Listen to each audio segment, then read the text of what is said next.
Now, isn't it extremely frustrating in a way, Kanchanda, that through the day, when there is so much to do in this country, so much to do, that a large part of the government has been forced to explain why the lions in the statue that the Prime Minister inaugurated yesterday have muscles and teeth.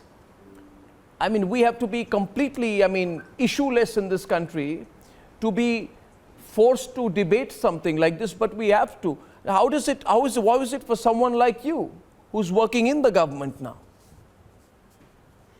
Yeah, thank you, Arnab, for giving me this opportunity to put on record certain facts.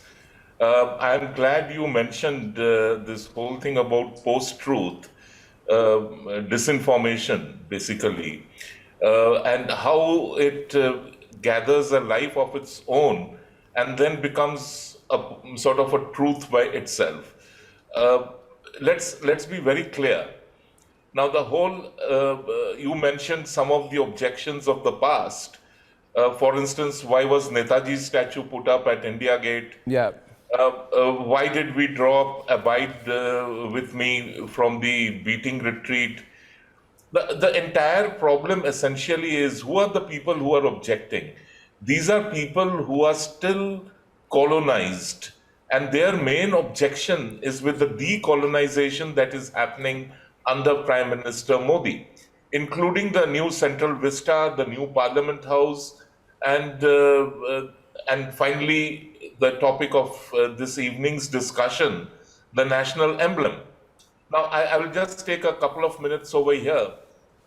Look, the original lion capital, on the basis of which the national emblem was adapted, the national emblem is not an actual replica or a copy of the lion capital. So, and how did it come about? In 1947, the Dominion of India sort of adopted the lion capital of Sarnath, which was once upon a time atop the famous Ashoka pillar. And since then, and for several years, for several decades, it's been in a museum. And the four lions over there, they represent the four values of a righteous nation. And those four values are power, courage, pride, and confidence. And that's why the lion they are capital saying, was adopted. Kanchanda, sorry to intervene, they are saying that yesterday's lions are aggressive lions who have teeth. And they are too aggressive and they are too muscular. They say these lions in the statue yesterday have muscles. They have a fundamental issue with that. No, that is the whole point. I mean, you cannot be tame and yet have a sense of power. When I say a sense of power, it is not the government, the nation. So a righteous nation, and I just enumerated, a righteous nation has four virtues: power, courage, pride, confidence. And you cannot communicate these four virtues through a circus lion. Now, going back to the... But they also say, they say that these lions are looking angry. They want happy lions. No, I'm sorry, none of them has actually visited the museum at Sarnath. None of them has actually seen the original lion capital. I have no doubts in my mind. The 1.6 meter high original lion capital looks exactly the same.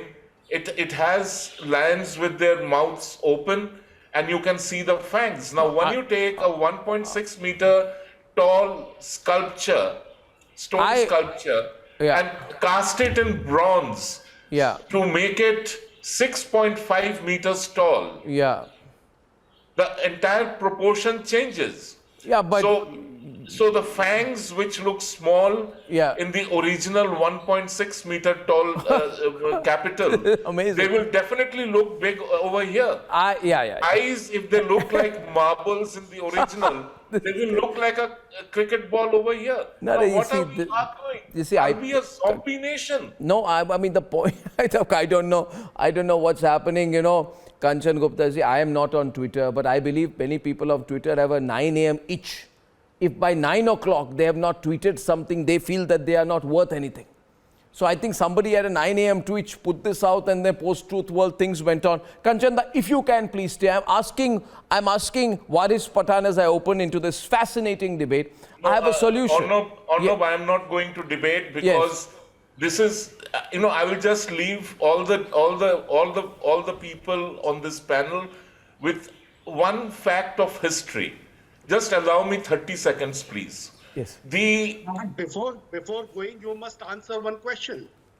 No, I am not debating with anyone. No. One second. One minute. So Pankaj, we have a debate. I'm just not getting him. Do you have a debate? We have a BJP spokesperson on the debate. Just wait a minute. Yeah. Kanchan, complete your point, please, before you go. Yeah.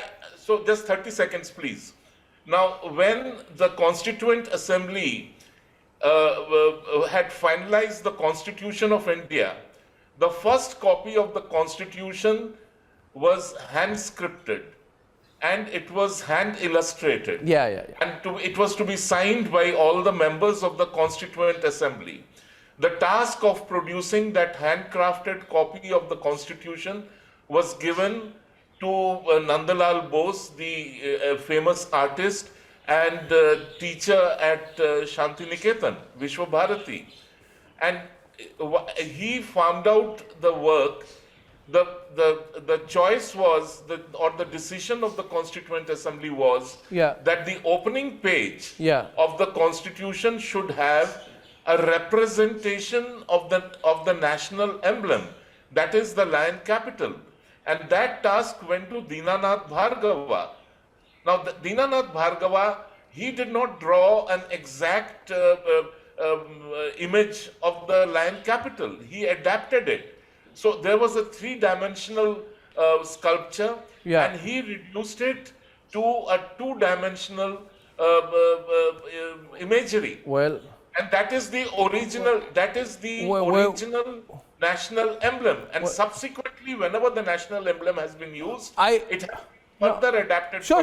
No. See, now, all the people who are talking about national emblem, including some people on your panel, they refuse to sing the national song. They refuse to utter the words Vande Mataram. Oh, yes, absolutely. Heart becomes a heart beats for the national emblem. Correct. It's a good strong point, Kanchan Gupta. From the Mundaka good strong point. I have a solution to all this, since I'm genuinely I'm a sort of, I'm a genial, consensual kind of guy. So I have a solution to all this. Kanchan Gupta, thanks.